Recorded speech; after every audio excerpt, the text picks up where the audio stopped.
Nosotros acá tenemos que aportar mucho para sacar algo y estar pensando en la renovación constante de nuestro suelo, y en nuestras manos está alimentar el mundo, como es nuestro caso. Estamos todos pateando para el mismo lugar. Tenemos que tener conciencia de que la producción viene de algún lado. Lo cierto es que ese ente, esa persona, ese grupo, están generando alimentos que son esenciales para la vida, esenciales para el crecimiento, para el desarrollo.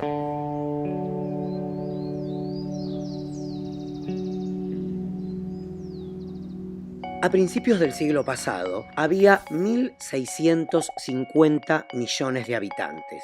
Cuando yo era chico, ya compartía el mundo con otros 3.500 millones más.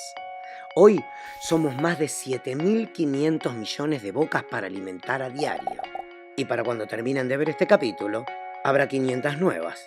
501, 502, 503... Tenemos que atender una necesidad de producción de alimentos. Claramente hay que cuidar todo el entorno, lo ambiental, lo social, que tiene que ser sustentable de todos los puntos de vista. Nosotros no podemos pensar en producir sin conservar y no podemos pensar en conservar sin producir. Si tuviera que resumir en un párrafo lo que estamos haciendo aquí, yo diría que se puede producir de una manera sustentable, conservando los recursos naturales y trayendo beneficios para la comunidad local y para la sociedad. Syngenta busca ayudar a los productores a promover la convivencia entre la producción y la conservación a través del cuidado del suelo y la biodiversidad. Surge de dos puntos clave en el que coinciden consumidores, productores, la cadena y la sociedad. Punto 1. Compartimos un solo planeta y tenemos que cuidarlo. Punto 2. Tenemos que alimentarnos todos los días. El desafío, encontrar el balance necesario para seguir evolucionando en la forma de producir de manera responsable. En Syngenta y TNC estamos convencidos de que la producción se beneficiará mucho si se integra el entorno natural de una forma estratégica. El productor tiene que entender que él ya hace cosas y ayudarlos a identificar parámetros en común de lo que ellos hacen y que es bueno. Es importante, y comunicar y ayudarlos a que comuniquen mejor los beneficios de esas prácticas para la conservación. El productor lo hace sustentable y lo hace pensando siempre en producir conservando.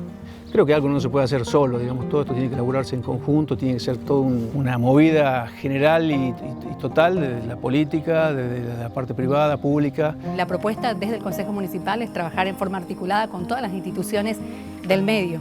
Nos parece que a través de proyectos mancomunados nos va a permitir concientizar a la comunidad, porque es lo que manifestaban, falta la comunicabilidad. Sí, al fallar esa comunicación es que está ese enfrentamiento entre sociedad y agricultores. Hay que trabajar muchísimo más en la difusión de las buenas prácticas agrícolas para que la comunidad tome conciencia de que realmente en el campo muchas empresas están haciendo trabajos enormes, que no se lo ve de un día para el otro y el impacto se la ve en 10, 15, en 20 años. No hay tanta conciencia en la mente de todos los productores. La gente ve el pan para hoy porque el mañana en nuestra sociedad es bastante incierto. Muchas veces está el rigor de la necesidad, de la urgencia, y lo demás es secundario, lo demás es al mediano y largo. Mi desafío y de nuestro grupo es tratar de convocar a esos otros productores que somos conscientes que no todos tenemos y practicamos esas buenas prácticas agrícolas. Entonces tenemos que reunirlos, convocarlos y demostrarles que esto no es algo que se hace a 6 meses, a 180 días como es un cultivo. Nosotros acá estamos hablando de rotación de cultivo, o sea que hoy empezamos con uno y terminamos dentro de 3 años. Creo que hay una colaboración ahí interesante entre un sector que siempre desconfió del sector ambiental y una ONG ambiental que tiene también sus conflictos con el sector de desarrollo agropecuario.